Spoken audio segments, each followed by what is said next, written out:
ছেলের বউ গোসল করছে, দরজার বাহিরে দাঁড়িয়ে শ্বশুরটা দেখছে। রাত তখন 2টো।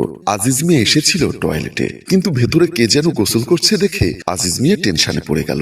আজিজ মিয়া ভাবলো এত রাতে গোসল করে কে। আজিজ মিয়া আবারও উকি দিল, দেখলো ছেলের বউ গোসল করছে। আজিজ মিয়া টেনশনে পড়ে গেল, এত রাতে ছেলের বউ গোসল করে কেন। আজিজ মিয়া তাড়াতাড়ি তার বউকে ডাকতে গেল। আজিজ মিয়া রুমে এসে ওনার স্ত্রীকে ডাকতে লাগলেন, ইলা বেগম, এই ইলা বেগম ওঠো। আরে বাবা, এত রাতে ডিস্টার্ব করছো কেন? তোমাকে উঠতে বলছি। তোমার জন্য কি আমি ঠিকমতো ঘুমোতেও পারবো না? আরে এসব করার বয়স কি এখন তোমার আছে? আরে বাবা, আমি কোনো কিছু করার জন্য তোমাকে ডাকছি না। তাহলে কেন ডাকছো? আগে ওঠো, তারপর বলছি। ইলা বেগম শোয়া থেকে উঠলো। বলো কি হয়েছে? আমার এত বছরের ইবাদত বন্দেগি সব তো শেষ হয়ে গেল। কেন তোমার ইবাদত বন্দেগি শেষ হবে কেন? কেন শেষ হবে? আমার সাথে এসো, তারপর দেখাচ্ছি। আজিজ মিয়া ইলা বেগমের হাত ধরে টেনে রুম থেকে বের হয়ে বাথরুমের কাছে গেল। তখনও আজিজ মিয়ার ছেলের বউ গোসল করছে। আজিজ মিয়া বলল, উকি দিয়ে দেখো এত রাতে কে গোসল করে। ইলা বেগম বাথরুমের দরজা দিয়ে উকি দিয়ে দেখলো বড় ছেলের বউ গোসল করছে। ইলা বেগম বলল, বৌমাই তো গোসল করছে। বৌমা কেন গোসল করছে তুমি বোঝো? কেন আবার? হয়তোবা গরম লাগছে তাই গোসল করছে। আরে আহম্মক, তুমি মানুষ হবা কখন? আজিজ মিয়ার মুখে এমন কথা শুনে ইলা বেগম টেনশনে পড়ে গেল। তুমি আমাকে ক্লিয়ার করে বলো তো, আমাদের বড় ছেলে কোথায়? কেন?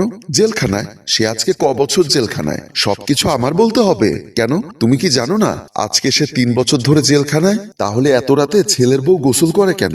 স্বামী থাকলে না হয় বলতাম, স্বামী স্ত্রী মিলন করার পর ফরজ গোসল করছে। এখন কেন করছে? আমারও তো একই প্রশ্ন। ঘরে আমার আর একটা বিবাহ উপযুক্ত সন্তান রয়েছে। তুমি কি কিছুই বোঝো না? ইলা বেগমের এখন সবকিছু ক্লিয়ার হতে লাগলো, কারণ বৌমার পাশের রুমে থাকে ছোট ছেলে বিজয়। নিশ্চয়ই 3 বছর স্বামীকে কাছে না পেয়ে ভাবি দেবরের প্রেমে পড়েছে। ইলা বেগম বলল, তুমি রুমের দিকে যাও, আমি দেখে আসি বিজয় কি করছে। ইলা বেগম বিজয়ের রুমের দিকে গেল, আর আজিজ মিয়া নিজের রুমের দিকে চলে গেল। ইলা বেগম বিজয়ের রুমের কাছাকাছি এসে দেখলো বিজয় প্যান্ট খুলে লুঙ্গি পরেছে। ইলা বেগমের সন্দেহ আরো ঘনীভূত হয়ে গেল। ইলা বেগম সেখানে আর না দাঁড়িয়ে সোজা স্বামীর কাছে চলে আসলো। আজিজ মিয়া বলল, কি গো, কি দেখেছো? বিজয় কি ঘুমিয়েছে?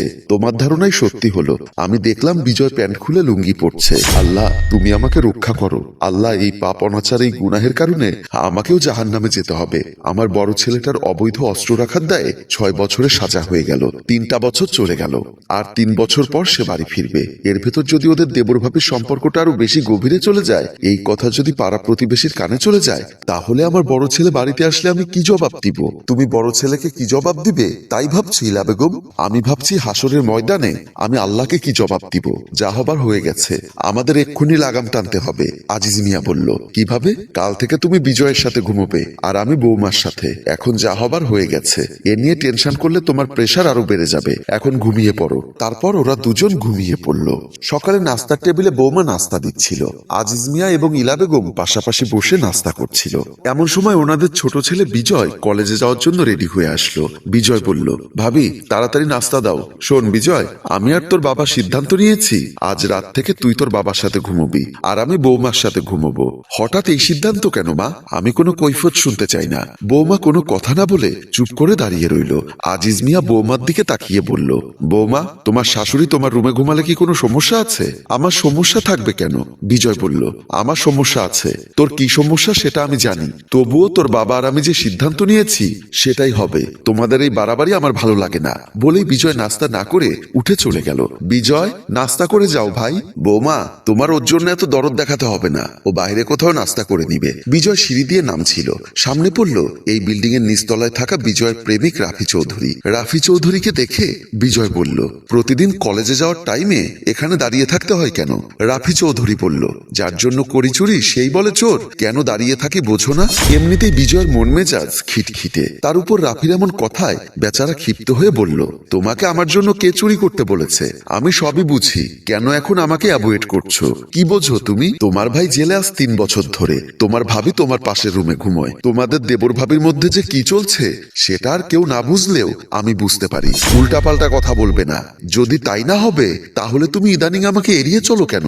বিজয় আর রাফির সাথে কোনো তর্কাতর্কি না করে সোজা সিঁড়ি দিয়ে নেমে গেল। রাফি বলল, সব কথা আমি সবার কাছে বলে দিব। তুমি বিজয় যদি আমার না হও, আমি কারো হতে দিব না। যথারীতি বৌমা এবং শাশুড়ি এক খাটে ঘুমিয়ে আছে। বৌমা ঘুমলেও ইলা বেগম তখনও ঘুমায়নি, কারণ ইলা বেগম আজকে হাতে নাতে ধরতে চায়। তাই ইলা বেগম ঘুমের ভান করে শুয়ে আছে। অন্যদিকে বিজয় আর তার বাবা একসাথে খাটে ঘুমিয়ে আছে। বিজয়ও ঘুমোচ্ছে না, সাথর বাবাও ঘুমোচ্ছে না। বিজয় এক পাশে ঘোরে তো অন্য পাশে আজিজ মিয়া ঘোরে। এক পর্যায়ে বিজয় বলল, এজন্যই তো আমি তোমার সাথে ঘুমোতে চাই না। এত রাত হয়েছে, তুমি ঘুমাওনি, শুধু এপাশ ওপাশ করছো। আমি না হয় বুড়ো মানুষ, বাহিরে চড়াই ঘুম আসছে না, তুই ঘুমোচ্ছিস না কেন?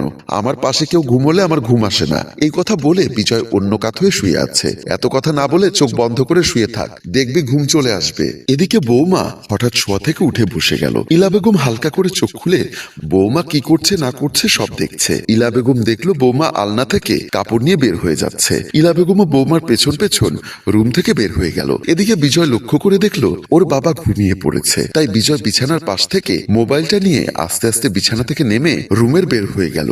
আজিজ মিয়াও ঘুম থেকে উঠে বসে মনে মনে ভাবলো, আল্লাহ, আজকে বিজয়কে আর বৌমাকে ওদের হাতে নাতে ধরবো, না হয় প্রতিদিন এদের অনাচার বেড়েই যাবে। তাই আজিজ মিয়াও ছেলের পেছন পেছন বের হলো। আজিজ মিয়া বাথরুমের সামনে এসে দেখলো ওনার স্ত্রী বাথরুমের দরজার সামনে দাঁড়িয়ে আছে। আজিজ মিয়া বলল, এই বিজয় এদিকে এসেছিল?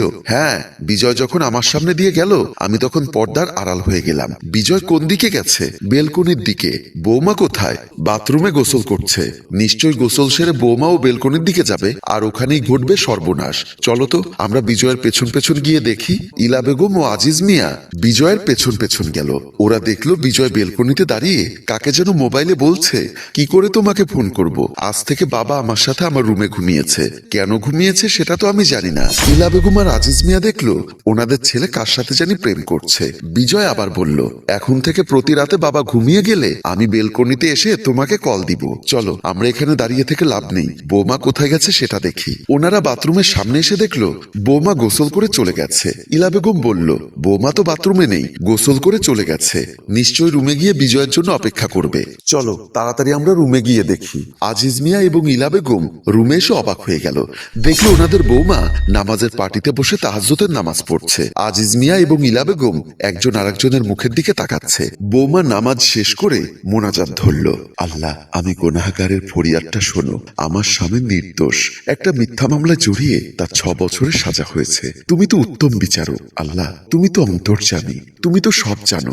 আমি অভাগী যদি তোমার পাক দরবারে এতটুকু পুণ্য করে থাকি, সেই পুণ্যের ওসিলায় আল্লাহ তুমি আমার স্বামীকে বেকসুর খালাস করে দাও। আমার শ্বশুর শাশুড়িকে সন্তান দূরে থাকার শোক সইবার ক্ষমতা দাও আল্লাহ। আমার নিজের সন্তানের মতো দেবরকে জ্ঞান বুদ্ধি দিয়ে মানুষের মতো মানুষ করে দাও আল্লাহ। এই সংসারের রুজি রোজগার বাড়িয়ে দাও আল্লাহ।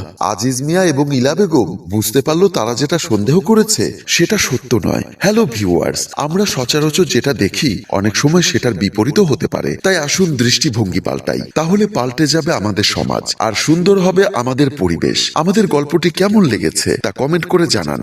আপনাদের কমেন্টের উত্তর আগামীকাল ঠিক দুপুর 2টোয় এই পেজ থেকে আমরা লাইভে আসবো। আমাদের সাথে সরাসরি যুক্ত হতে আগামীকাল ঠিক দুপুর 2টোয় আমাদের এই পেজে আসুন। আর গল্পটি ভালো লাগলে বেশি করে শেয়ার করে দিন। ধন্যবাদ।